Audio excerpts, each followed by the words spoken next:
Imagine you're 19 years old, you're lying in a foxhole somewhere in the Central Highlands of Vietnam. It's 1969, middle of the night, pitch black, the occasional sounds of insects, the occasional crack of a branch somewhere out there on the tree line. Then you hear something. It starts low, it's a moan. It's not an animal, not wind, something that sounds human but wrong, like a voice caught between breathing and screaming. Then another voice joins in. It's a woman sobbing. Then a gong, deep and metallic, the kind you hear at a funeral. Then a child's voice, a little girl calling out to her father. And then, clear as day, a man's voice. He's speaking in Vietnamese. Calm, close, like he's standing right next to you. He says he's dead. He says he's come back to tell you he's in hell. He's begging you to go home before you end up where he is. The voice is shaking, the gong keeps hitting, the woman keeps crying, and underneath it all is this low, vibrating hum that doesn't sound like anything you've ever heard in your life. Spoiler alert, it's not a ghost, that was a tape. It was specifically engineered by the United States Army's 6th Psychological Operations Battalion out of Bien Hoa. It's designed by a sound studio, tested on South Vietnamese consultants, and deployed in the jungle on loudspeakers mounted on Huey helicopters, Navy patrol boats, and 2-man infantry teams that would go into enemy territory in the middle of the night. They'd set up their speakers, press play, and poof, disappear. The tape was called Ghost Tape Number 10. The operation was called Wandering Soul. And the man who commanded the battalion that built it, a colonel named Raymond Ditch, said the tape was so effective they were ordered not to play it anywhere near their South Vietnamese forces. That's their own allies, because they were just as susceptible to it as the enemy. Think about that.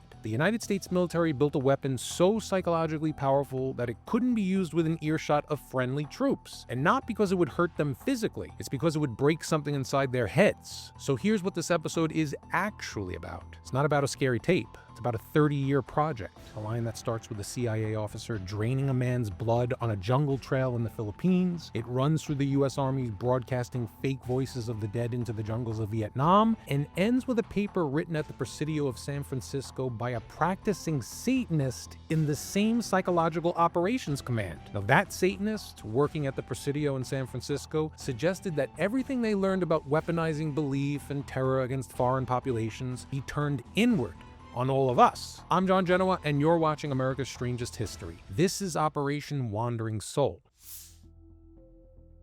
Here's something most Americans don't think about. When a Vietnamese soldier dies in combat, far from his village, far from his family, with no proper burial, his soul doesn't rest. It doesn't cross over. It doesn't go to heaven or hell or wherever you think people go when they die. In Vietnamese Buddhist tradition, that soul gets stuck. It's trapped between the living world and the spirit world. It wanders the place where it died, in pain, in confusion, calling out for the people it left behind. They call these spirits Linh Hồn, wandering soul. And it's not some fringe superstition practiced by a handful of people in remote villages somewhere. This is literally a core spiritual framework shared by millions of Vietnamese, including every single soldier that the United States was fighting in that jungle. The concept is called Chet Duong. It's a bad death, a violent death far from home. No family to perform rites, no burial, no closure. The soul can't transition. It's stuck in some kind of spiritual limbo, and the living can hear it. It's crying and it's moaning and it's calling out from the place where its body fell.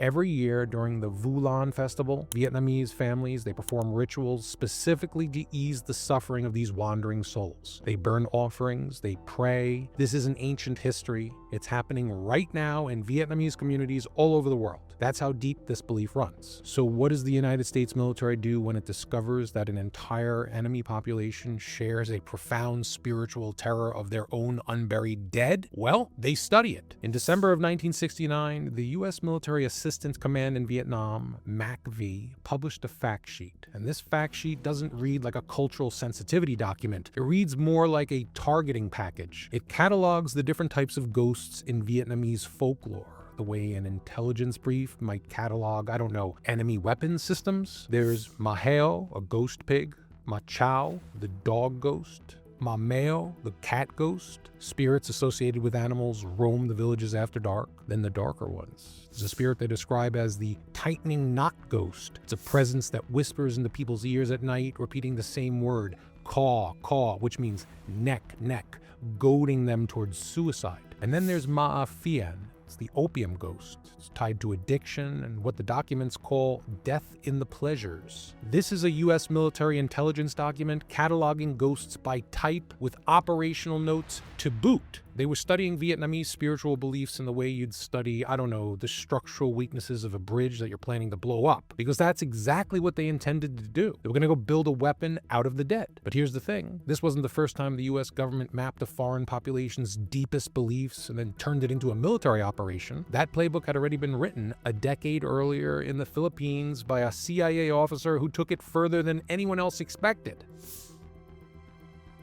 The Philippines, early 1950s, the country's in the middle of a communist insurgency. A group called the Huk Balahap, Huk for short, they're former anti-Japanese guerrilla fighters who turned against the Philippine government after the war. They controlled entire regions. In some areas, they ran parallel governments, secret courts, tax collection, marriages, even executions. The standing Philippine army couldn't stop them. The joke at the time was that the night belonged to the enemy, and it really wasn't a joke. So the CIA sends in a man named Edward Lansdale, Air Force Brigadier General, senior CIA operative, and a true believer in one very specific idea, that if you understand a population's culture deeply enough, their myths, their superstitions, their spiritual fears, you can use those beliefs against them more effectively than any bomb or bullet. Lansdale's operating principle was simple. Don't fight the enemy, fight what the enemy believes. And the Philippines gave him the perfect laboratory. Now, the Filipino countryside in the early 50s was saturated with folklore. Every region had its own myth, its own creatures, its own spiritual terrors. And one of the most feared across multiple provinces was the Ashwang,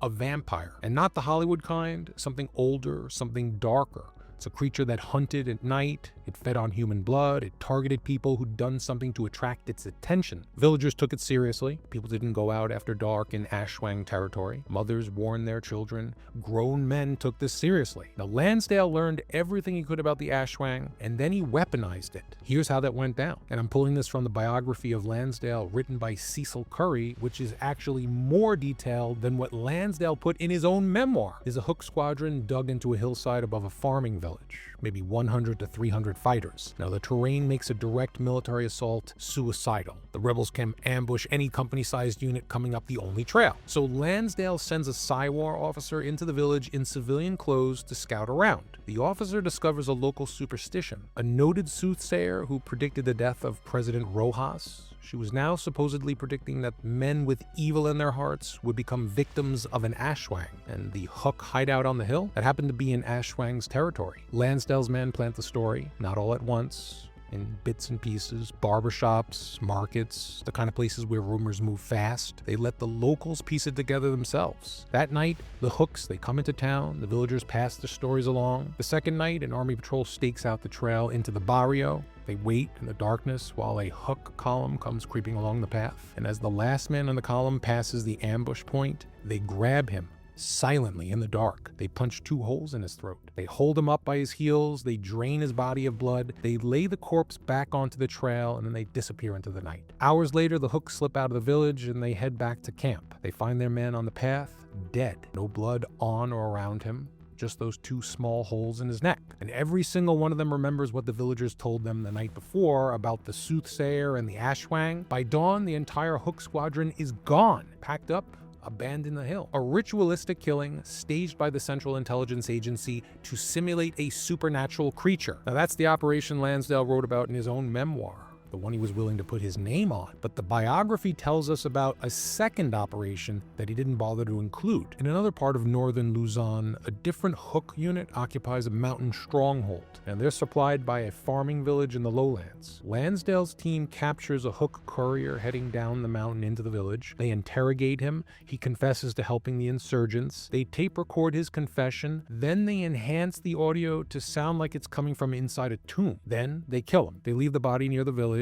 Lansdale's men in civilians' clothes spread rumors that the Huks killed the courier. The villagers find the body, they recover it, they bury him in a local cemetery. Now that night, army patrols infiltrate the cemetery and set up audio equipment, and they start broadcasting the dead man's confession. His voice, coming from his grave. Now, by dawn, the entire village is evacuated in terror. Within days, the Hooks are forced down from the mountain. They're looking for food, and they walk straight into the waiting BCT units, the United States government performing necromancy as a military tactic. And Lansdale wasn't done. He had another technique he called the Eye of God. He took surplus Navy loudspeakers from World War II, and then he mounted them on L-5 Piper liaison aircraft. Then he flew the plans over Huck camps, and he started calling out names. Individual names from intelligence files. "We see you down there. Yes, I mean you, Commander Sol. I mean you, Juan Santos. And I mean you, Bulacan boy. We know all about you. We're coming to kill you. To our secret friend in your ranks, I say thank you. Run and hide where you can't be killed. Sorry I can't call you by name, but you know who I mean." Now, there's no secret friend. The name came from an order of battle intelligence. It was gathered from a dozen different sources, but the Hooks didn't know that. So they panic, they scatter, they start looking at each other. Who's the traitor? Who's the spy? In more than a few cases, they actually held kangaroo courts and executed their own men trying to find a mole that didn't exist. Lansdale got them to destroy themselves from the inside with nothing but a bullhorn and a lie. And here's the part that matters for the rest of this episode. Lansdale's techniques worked. The Hook Rebellion, it collapsed. By May 1954, the leader of the insurgency, Louis Taruk, he surrendered and escaped a 15-year prison sentence. And the lesson the U.S. military took from the Philippines was that it was effective. So when the next war came, they scaled it up. Vietnam, November 1965. The U.S. Army activates a new unit at Bien Hoa, the 6th Psychological Operations Battalion. It's part of the 4th PSYOP group, headquartered in Saigon. Their job is psychological warfare in the 3-Corps Tactical Zone. That's the area surrounding the capital. But the 6th Battalion gets a special project. Remember the MACV fact sheet from earlier? The one that catalogs Vietnamese ghosts by type? Well, that document isn't academic research. It's a requirements brief, and the 6th PSYOP Battalion is tasked with turning those requirements into a deliverable product. In this case, the deliverable product is an audio tape. Here's how they build it. They bring in South Vietnamese participants like soldiers, civilians, people who grew up inside the belief system that the tape was designed to exploit. These consultants help write the script and they perform the voices because the tape has to sound authentic, not American engineers trying to sound Vietnamese authentic. It's actually authentic. The kind of voice that makes, I don't know, a 20-year-old NVA soldier lying in the dark think that he's hearing the actual spirit of a dead friend. The script is layered. At the center is a man's voice, calm at first, then increasingly desperate. He identifies himself as a dead soldier. He says he's come back. He says he's in hell, begs his friend to go home before he ends up with him. Around the voice, they layer in funeral gongs, a woman weeping, a child calling for her father, and underneath everything, a low droning hum designed to just make you feel wrong, like on a physical level. It's not just creepy, it's disorienting. It's the kind of sound that kind of sits in your chest. They call it ghost tape number 10. The delivery systems are just as deliberate as the content. They mount loudspeakers on Huey helicopters and they fly them over enemy positions at night. They rig speakers on Navy patrol craft. I'm talking fast, swift boats that cruise rivers broadcasting into the tree line. And for the most targeted missions, they send those 2-man infantry teams into enemy-controlled jungle on foot. Now, these guys hike in after dark, they set up the speakers, they play the tape, and then they extract before anybody can figure out where the sound's coming from. The tape they're playing is designed to make armed men believe the dead are speaking to them from hell. Now, ghost tape number 10 didn't exist in a vacuum. It was one piece of the largest psychological warfare campaign in American military history up to that point. And during the Vietnam War, the United States dropped over 6 billion propaganda leaflets on Vietnam. That's billion with a B. Stacked up, that's roughly 6 times the number of people alive on the earth at the time. In paper, leaflets urging surrender, offering amnesty under the Chu Hoi program, leaflets showing pictures of families waiting at home with safe conduct passes. And then there were the Ace of Spades cards. U.S. soldiers left them on dead enemy bodies because somebody somewhere decided that Vietnamese associated the Ace of Spades with death and bad luck. Whether that's actually true is debatable, but the psychological intent was there. Leave a calling card on a dead man that says, "We were here and we'll be back." 6 billion leaflets, helicopter-mounted loudspeakers, ghost tapes, death cards. This was an industrial-scale operation to psychologically break an entire population. But the question nobody in the chain of command seemed to be asking, at least not out loud, was whether it actually worked. So did it work? Well, it depends on who you ask and what night you're talking about. Some nights, ghost tape number 10 was a disaster. There are accounts of enemy soldiers immediately opening fire on helicopters broadcasting it, which To be fair, if you're an NVA soldier and you hear something terrifying coming out of the sky, shooting at it sounds pretty reasonable. One Swift boat crew gave up playing the ghost tape after their boat started taking rockets, and then they switched to Tina Turner instead. I'm not making that up. And the broader reality is that a lot of enemy troops had already been exposed to American PSYOP. The leaflets, the loudspeakers, the broadcasts, surrender appeals. And by the late 60s, this stuff was constant. Plenty of soldiers on the other side knew exactly what the Americans were doing, and they weren't falling for it. So on paper, the results were mixed. It gets interesting because when ghost tape number 10 worked, it worked in ways that disturbed even the people operating it. There's a story from a former member of the 6th PSYOP Battalion told to a PSYOP researcher, Sergeant Major Herbert Friedman, a Huey defector, a Viet Cong soldier who switched sides, comes down from the mountain and tells them a tiger has been attacking the VC positions for weeks. A real tiger. Real attacks. The VC on that mountain are already scared. So the 6th PSYOP Battalion gets an idea. They send an Air Force pilot to Bangkok, to the zoo. They record an actual tiger's roar. They bring the recording back and mix it into a version of ghost tape number 10. Tape 69T, Wandering Souls of the Dead, plus a tiger that sounds like it's 10 feet away. A two-man team hikes into the mountain. They set up the speakers. They press play. 150 Viet Cong came off that mountain. 150. And then there's the night of February 10th, 1970. Fire Support Base Chamberlain, the 6th PSYOP team and the S5 section of the 1st Battalion, 27th Infantry, the Wolfhounds, they run a night mission. They set up loudspeakers and play The Wandering Soul starting at 8 p.m. The contemporaneous accounts of the Tropic Lightning News, the Army's own newspaper, describes it like this. If you were a wolfhound at Chamberlain that night, you might have sworn the place was being haunted by poltergeists, moans, groans, and weird sounds. The mission is logged as a success. Ghost tape number 10 didn't distinguish between friend and enemy. It targeted a belief, and anyone who held that belief was vulnerable. There's even evidence of enemy leadership that knew it was a problem. A captured VC commander reportedly complained that audio messages were impossible to ignore, that the sound penetrated through the earth into underground tunnels, and he signaled out ghost tape number 10 as being particularly effective. Now, one more detail. A U.S. Navy helicopter pilot told Friedman that his crew played the ghost tape many times in 68 and 69. Without exception, every single mission they drew fire. Every time. But the pilot said drawing fire was itself a primary objective of the mission. The tape was so provocative that the enemy couldn't help but reveal their positions by shooting at it. So even when it failed as a psychological weapon, it succeeded as bait. The US military built something that worked on multiple levels. As a tool of spiritual terror, it could empty a mountain. It could force the enemy to expose themselves. As proof of concept, it demonstrated that an entire population's deepest spiritual beliefs could be manufactured and deployed as a weapon of war. So here's what happens next. The war ends. The men who built these weapons, who ran the operations, who proved that the belief systems could be weaponized at an industrial scale, well, they come home. They go back to their bases, and the institutional knowledge doesn't disappear. It gets promoted. It gets a desk, it gets a headquarters at the Presidio of San Francisco, and it gets a brand new commanding officer.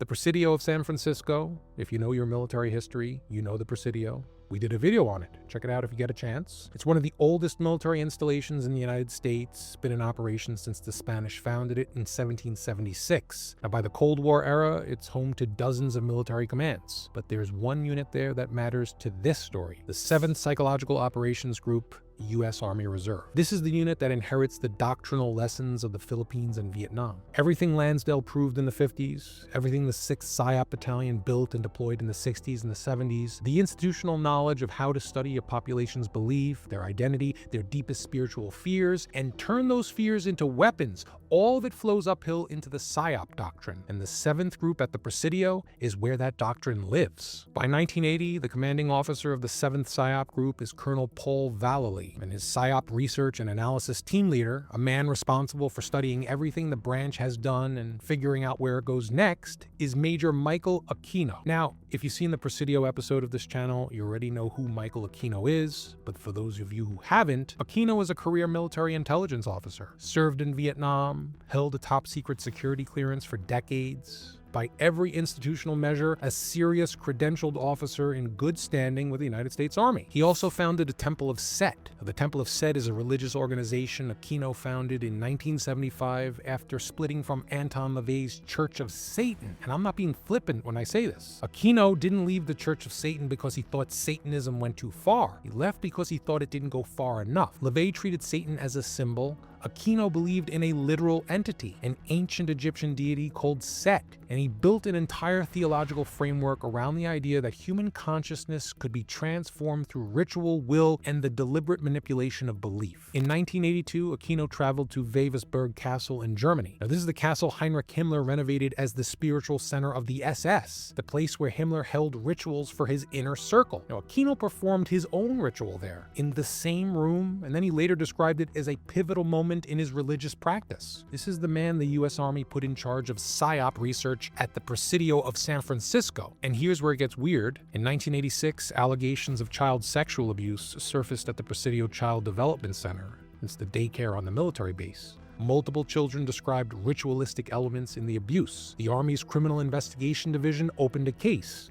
Aquino was named. Now, he was never charged. The investigation collapsed under jurisdictional confusion between military and civilian authorities. Again, if you want the full story, watch the Presidio episode. But here's what matters for this episode. Regardless of the abuse allegations, regardless of the Temple of Set, regardless of the Wewelsburg Castle, the United States Army looked at Michael Aquino and said, "This is the guy we want studying the future of psychological warfare." Got that? A man who believed in operational power of ritual, who believed human consciousness could be reshaped through the deliberate manipulation of symbol and belief, who personally demonstrated the commitment by performing ceremonies in the spiritual headquarters of the SS. And they didn't just let him study it, they let him write the paper.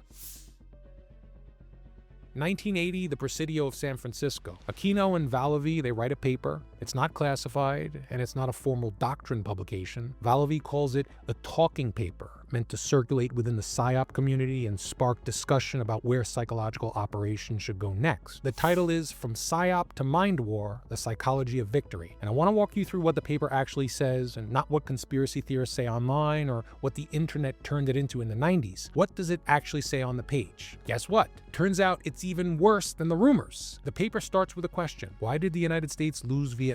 Aquino's answer? Not because we were outfought, it's because we were out PSYOPed. The enemy attacked America's will to fight more effectively than America attacked theirs. North Vietnamese propaganda aimed at the American public, the American media, the American street. It broke the country's willingness to continue the war. Better hardware didn't matter. Cobras, the B-52s didn't matter. The enemy won the war of the mind. Okay. So what's Aquino's solution? Stop treating PSYOP as an accessory. Stop calling it a force multiplier. Stop bringing it to the table after the strategic decisions have already been made. Instead, make psychological warfare the strategy, the thing everyone else supports. Don't wait until the enemy soldiers reach the battlefield. Reach them in their homes, their communities, before they put on the uniform. And then he gives it a name.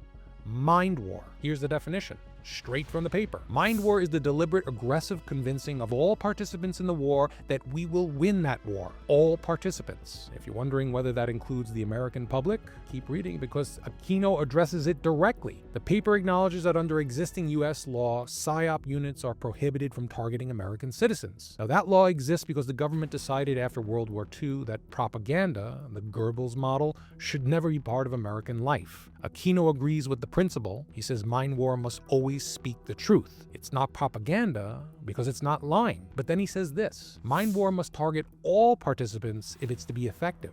It must not only weaken the enemy, it must strengthen the United States. And how does it strengthen the United States? By denying enemy propaganda access to our people and explaining and emphasizing to our people the rationale for our national interest in a specific war. Did you catch that? He's proposing that the US military take control of the information environment for American citizens during wartime through what he calls seizing all the means by which his government and populace process information to make up their minds. That means he's talking about TV, radio, satellite communication. He writes about a penetration of the minds of the world such as the world have been inconceivable just years ago. And then it gets darker. The last section of the paper discusses what Aquino calls naturally occurring conditions that affect mental receptiveness. He's talking about environmental factors that make human minds more or less open to persuasion, and the specifics are remarkable. Atmospheric electromagnetic activity. He urges the solar phenomena and gravitational stresses alter the Earth's magnetic field, and that humans are more or less disposed to considering new ideas depending on external electromagnetic conditions. He says mind war operation should be timed accordingly. Air ionization,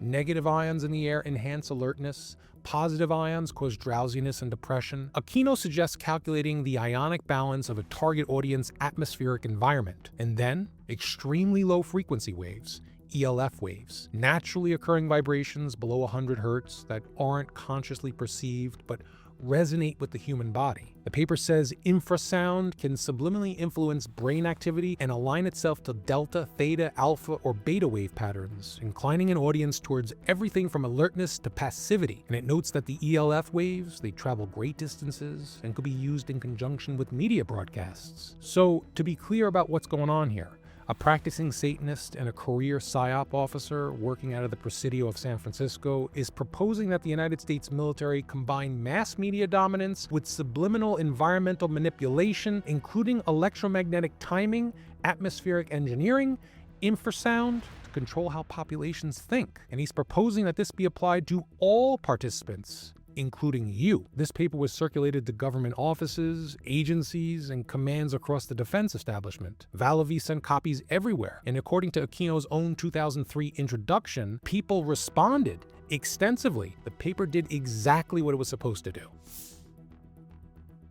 In 2003, that's 23 years after the original paper, Aquino writes a new introduction to Mind War. He publishes it himself. And in that introduction, he doesn't walk anything back, he doubles down. He writes that while he had no reason in the 80s to think the paper had any official effect on US PSYOP doctrine, he saw specific of its prescriptions applied during the Gulf War, and recently, more obviously, during the 2003 invasion of Iraq. Both of them. He names them. He says in both cases, extreme PSYOP was directed both against the object of the attack and upon U.S. domestic public perception and opinion. And he singles out the 2003 Iraq invasion specifically. He notes that the journalists were embedded in military units to inevitably channel their perspectives and perceptions. The man who wrote Mind War is telling you, in his own words, that it was used on foreign targets and on the American public in 2 wars, and he's not horrified by it. He's citing it as proof of concept. Now let's put numbers on it. The Gulf War, 1991, the 4th PSYOP group deploys 71 tactical loudspeaker teams. Over 7 weeks, they dropped 29 million leaflets, including 100 different designs, reaching roughly 98%